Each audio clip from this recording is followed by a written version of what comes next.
I'm Abigail Galvan. Welcome to EWTN Pro-Life Weekly.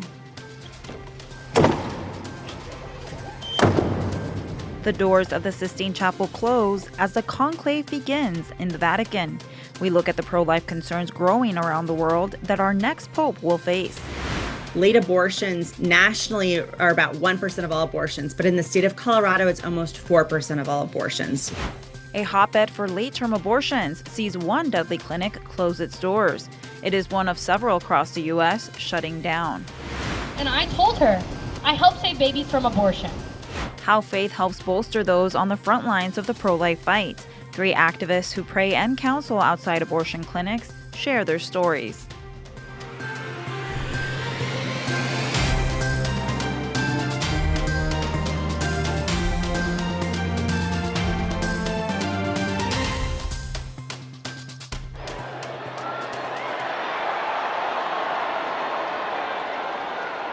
Black smoke billowing from the Sistine Chapel in the Vatican as the first vote in the conclave has been cast by the College of Cardinals. A sea of people watching from St. Peter's Square. Just incredible. The black smoke, which appeared at 3 p.m. Eastern, 9 p.m. in Rome, signals that no new pope has been chosen. It is white smoke that indicates a new pontiff. We continue EWTN News' coverage of this historic event in our church and in the world. 133 cardinals are taking part, leaning on the Holy Spirit to elect the next leader of our global Catholic Church. In the past 5 conclaves, it's taken 2 to 3 days before a new pope was named. However, it can take longer. Earlier in the day, the cardinals took part in a holy mass before processing into the Sistine Chapel, singing the Litany of Saints. They also chanted the Veni Creator Spiritus, an ancient hymn that calls upon the Holy Spirit to guide their hearts in selecting a new pope. They then lined up to take a solemn oath of secrecy and fidelity before the doors were closed. While we wait and pray for the cardinals during this process and experts in the world try to predict who will fill the seat of St. Peter, the mission and work of the church remain the same: to spread the gospel. And that gospel is a gospel of life. Pope Francis was a strong advocate for life during his papacy. He announced the creation of the Dicastery for the Laity, Family, and Life in August of 2016. What this did was combine the work and efforts of several pontifical councils, allowing for a more centralized focus on pastoral care for the laity and family life. It encourages the vocation of the lay faithful in the church and in the world to face the challenges in the world today. The Dicastery also examines ethical concerns in biomedicine and legislation, and of course, promotes the dignity and protection of life in all stages. Francis Meyer, Senior Fellow in Catholic Studies at the Ethics and Public Policy Center, joins us from Rome to share his expertise on the conclave and the future of defending life in the Church.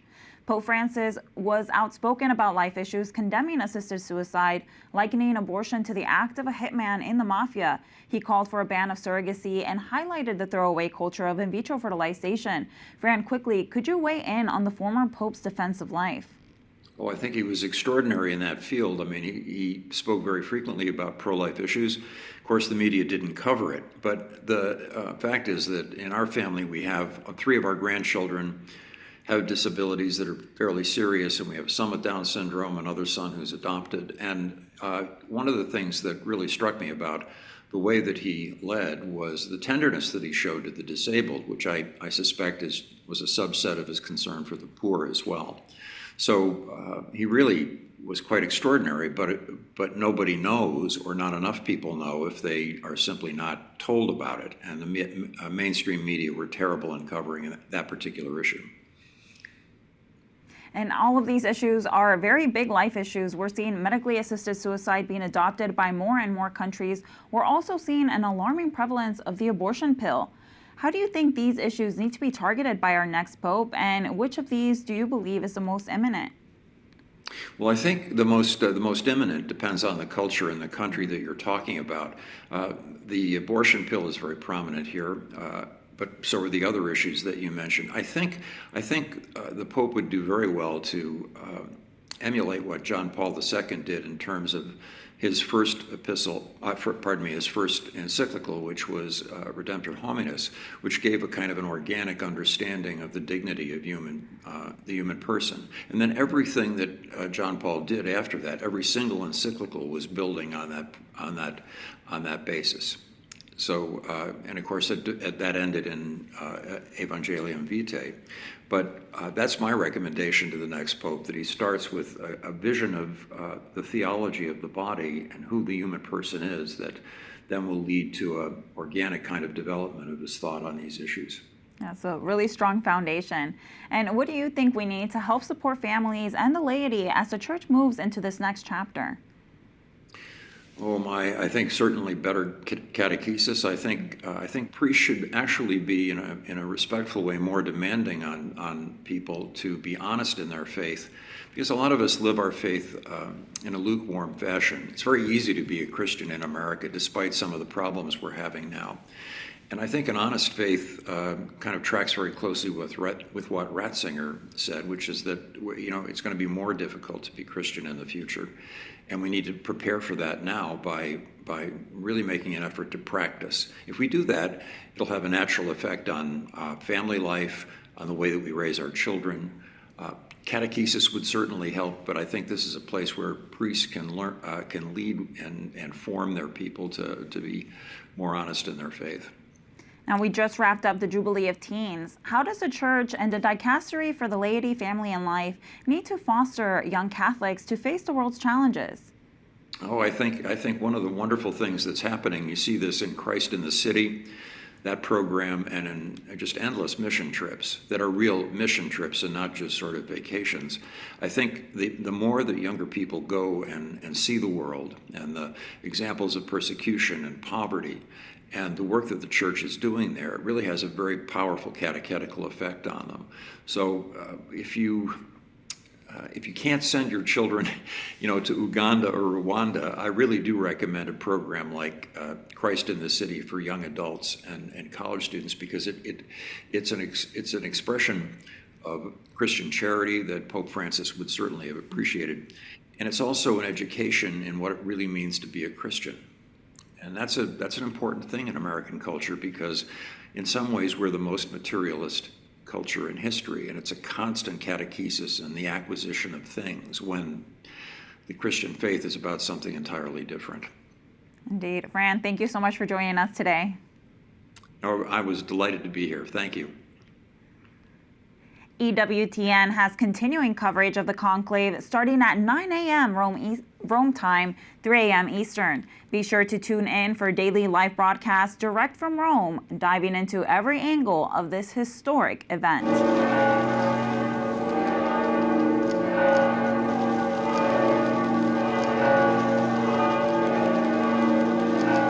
Opening St. Mary Major's Holy Door, marking the start of the 2025 Jubilee Holy Year.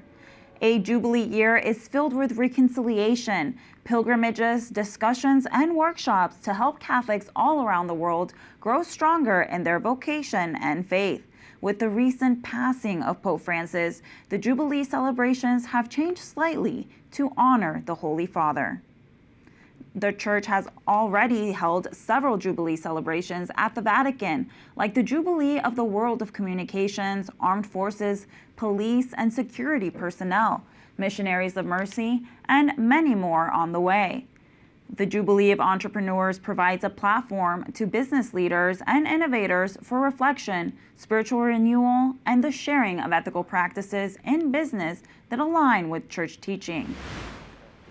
I opened Choose Life Marketing to reach the abortion-determined woman, the very woman that I was when I sat in that Planned Parenthood lobby. Business leader Nellie Roach is an entrepreneur who founded Choose Life Marketing. Once an abortion-minded woman, she now runs a full-service marketing agency dedicated to changing and saving lives from abortion. Her company creates and implements strategies to help women seeking an abortion to realize the options they have to choose life. They also serve other advocacy groups around the country to get the pro-life message out, even helping one state win a crucial election against a pro-abortion amendment in 2024. But Florida is probably the biggest win that we've had. We were so distraught in our agency at Choose Life when we lost Ohio that we were bound and determined to do whatever we could. And it just really stretched our imagination. It stretched our faith in the guidance of God and how our messaging was going to be. Nellie tells us that in January and February 2025 alone, Choose Life Marketing has reached 48,900 women and helped them call, text, or email a pregnancy center for support. A surprising move by President Trump's Department of Justice. They're asking a federal court to dismiss an abortion pill lawsuit that seeks to improve safety regulations around the deadly drug. The case, filed by attorneys generals of Missouri, Idaho, and Kansas, challenged the Food and Drug Administration's losing of safety protocols on the drug, including allowing the abortion pill up to 10 weeks of pregnancy instead of 7, removing in-person doctor visits, and the availability of the pill online and through the mail. The Trump administration says the states lack standing in the suit because they have no ties to Texas, where the lawsuit was filed. The move has disappointed pro-life activists. It's so disappointing to see the Trump administration sort of side with the Biden administration here and say, yeah, we don't think this should go forward, even though we're making a technical argument about this. There really wasn't a sense that, my gosh, we'd really love to see women better protected here. There was nothing like that at all in this brief. Several pro-life organizations reacted on social media. Susan B. Anthony Pro-Life America posted a statement writing in part that at a minimum, the Trump administration should reverse the Biden's FDA's reckless nationwide mail-order abortion drug policy. And Kristen Hawkins, president of Students for Life, tweeted out in part, "We need to be reinstating health and safety standards for these pills, which harm 1 in 9 women who take them and kill babies, not making them more accessible." On Capitol Hill, Senator Josh Hawley of Missouri is calling on the Food and Drug Administration commissioner to look into safety concerns of the deadly abortion drug mifepristone. In a letter to the commissioner, Dr. Marty Makary, Senator Hawley cites a recent study that found nearly 11% of women suffer serious adverse effects from using chemical abortion pills. That rate is 22% higher than the FDA-approved drug label on mifepristone. Hawley is asking the FDA to reinstate safety measures around the abortion pill and evaluate its health impacts. Canadians have elected Liberal Party leader Mark Carney as their new Prime Minister. The Liberal Party pushes policies that oppose Catholic teaching, including aggressively promoting medical aid in dying, gender ideology, and supporting abortion. While Carney remains publicly committed to his Catholic faith, he has stayed mostly silent on the issue of assisted suicide. He has spoken out in support of the narrative of a, quote, woman's right to choose. Alex Schadenberg, Executive Director of the Euthanasia Prevention Coalition, joins us from Ottawa to share his concerns about fighting for life in this new administration in Canada. Alex, you are speaking at the March for Life in Ottawa on Thursday. Abortion is legal throughout pregnancy in Canada. Is there any hope with Prime Minister Carney on moving the needle to support life in Canada, even perhaps family-supported programs? Well, we can hope there's going to be a change or at least a moderation, but the fact of it is it's the same government. It's the same people elected, a different prime minister, but the Liberals do have the government. And as I say, it's mainly the same people. So sadly, I think it's the same. It's going to be more years of the same situation. Medical aid in dying was legalized in Canada in 2016. It is responsible for more than 60,000 deaths since its inception. There is a push to expand accessibility. Can you tell us about that push and your fight against it, and perhaps where Minister Carney stands on the issue? Well, you're right to say that the government didn't actually say anything during the election about euthanasia, assisted suicide, but that actually was saying that they support what the policy is, because currently the government is scheduled to expand euthanasia in Canada to people with mental illness alone starting on March 17th, 2027. So March 17th, 2027. So if they haven't actually stated they're going to reverse course, that means they're continuing with the course. The other thing is they're pushing the narrative of the government is that we should have euthanasia for mature minors, euthanasia by advanced request. They're talking about euthanasia for people with dementia. All these topics are being debated openly, and there's been no comment that, oh, there's going to be a change of direction. So I assume at this moment it's the same direction. And quickly, is there anything else you want to add or that we should keep our eye on? Well, the Euthanasia Prevention Coalition is pressuring the government to do a complete review of the law.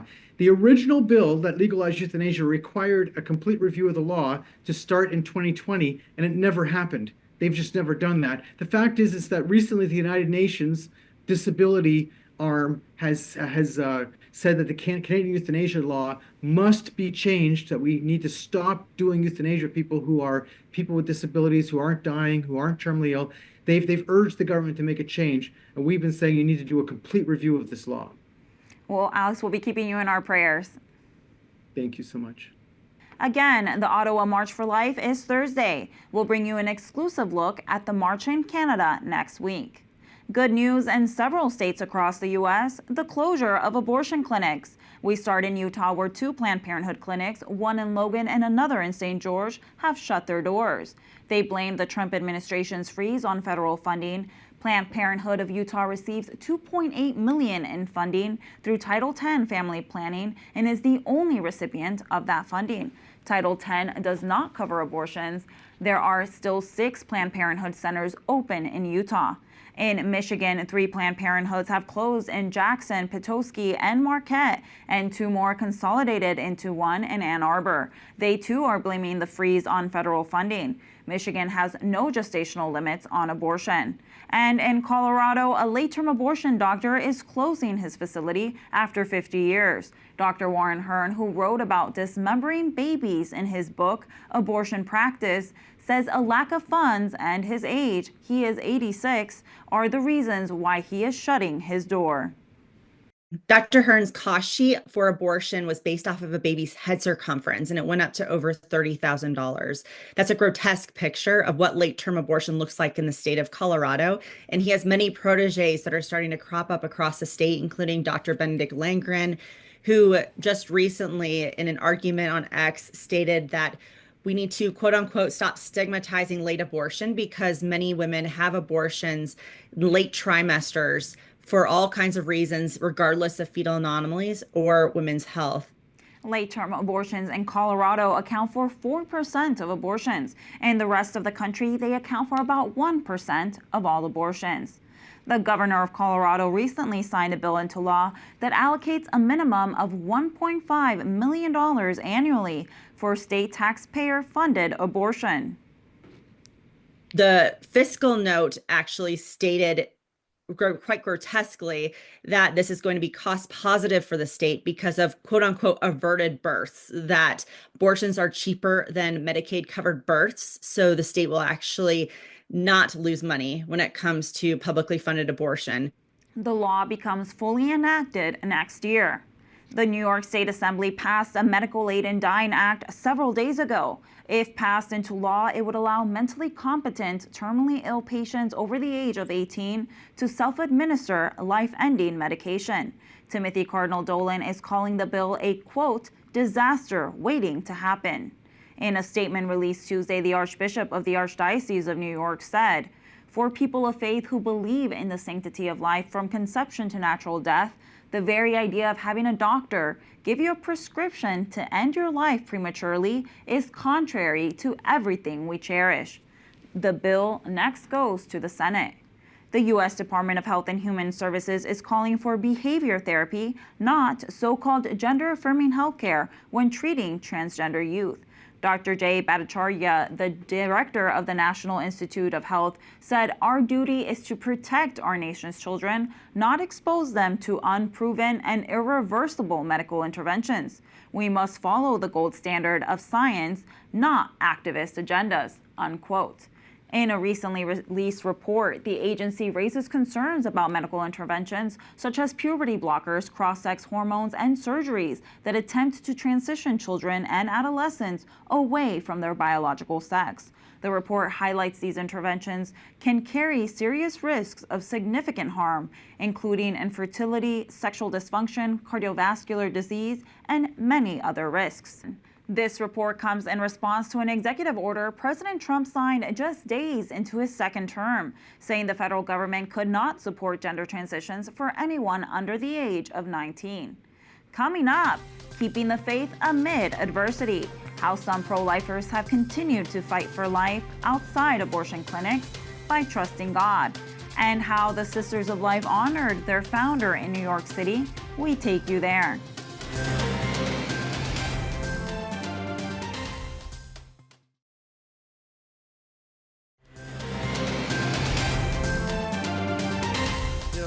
God always remembers our prayers. You don't always see positive things happening in front of you. That doesn't mean positive things aren't happening. We have to just be faithful, be persistent, and God will use those efforts for the greater good. Behind every abortion clinic that closes, there are often faithful men and women who have been gathering peacefully to pray for an end to abortion. Despite physical and verbal attacks, pro-life advocates continue to be present outside these deadly clinics in an effort to save lives and guide abortion-minded women to choosing life. The ministry is not an easy one, and as we found out at the 40 Days for Life closing rally in Washington, D.C., for many, it is their faith that has helped them continue to fight for life.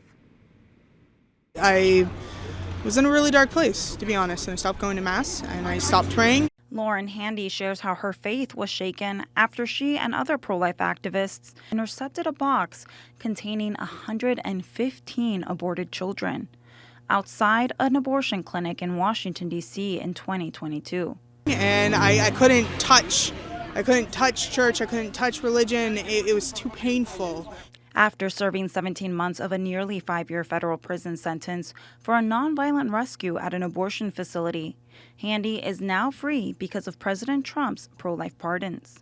And it was by going to prison, by going to the darkest dark place, that I was able to reconnect with my faith, reconnect with the church. Her time in prison wasn't time lost. Started going to prison masses, and there was a lot of really great priests who would be coming in, a lot of great volunteers, and my faith really blossomed once again while I was in prison. She identified a mission gap in the pro-life movement: imprisoned post-abortive women. There are so many people who have had abortions, who are looking for help, who are looking for healing, who can't see the connections of how their past abortion has led to the drug addictions and the drug selling or the violent crimes that they committed that led them to incarceration, and how it's all connected. And if there's hope and if there's healing, then they deserve that as well. Handy was able to provide grief counseling to post-abortive women behind bars and be a resource and empathetic ear to these underserved women, allowing her pro-life convictions and faith to strengthen. 100% it has changed my ministry. I don't want to just bully them so they stop doing abortions. I want to give them a landing place for when they change their mind.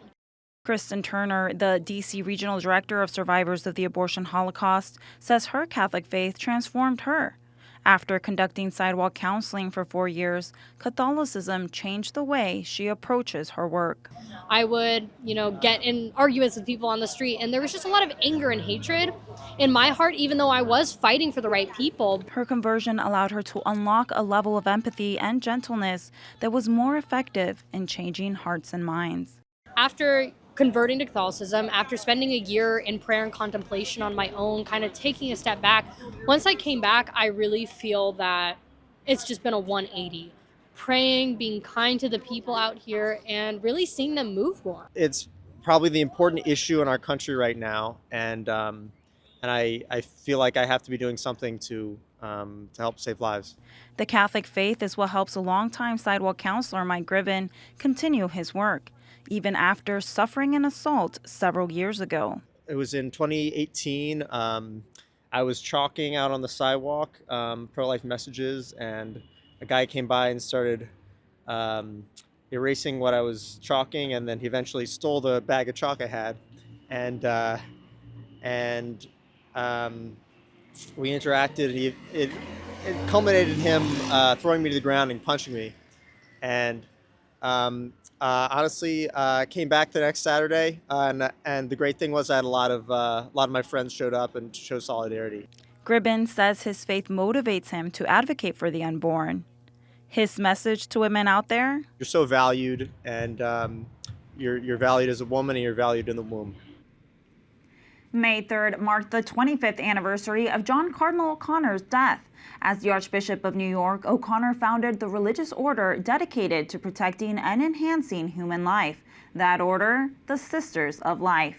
To honor the life and legacy of their founder, the sisters threw a block party in New York City on a street named in O'Connor's honor. The party was followed by a memorial mass at St. Patrick's Cathedral. Today, the Sisters of Life have nearly 140 women serving across the globe. A beautiful legacy to supporting life. Thank you, John Cardinal O'Connor. And before we let you go, in honor of Mother's Day, we wanted to share some photos of the EWTN Pro-Life Weekly team's mothers, both alive and those who have gone on to their heavenly reward, to thank them for their great love they've given us.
That does it for this edition of EWTN Pro-Life Weekly. Be sure to like and follow us on our social media channels. You can find us at EWTN Pro-Life on X, Facebook, and Instagram. And sign up for our newsletter, The Pro-Life Pulse, EWTN.com/pro-life. Remember, life is a gift. Your life is a gift. God bless.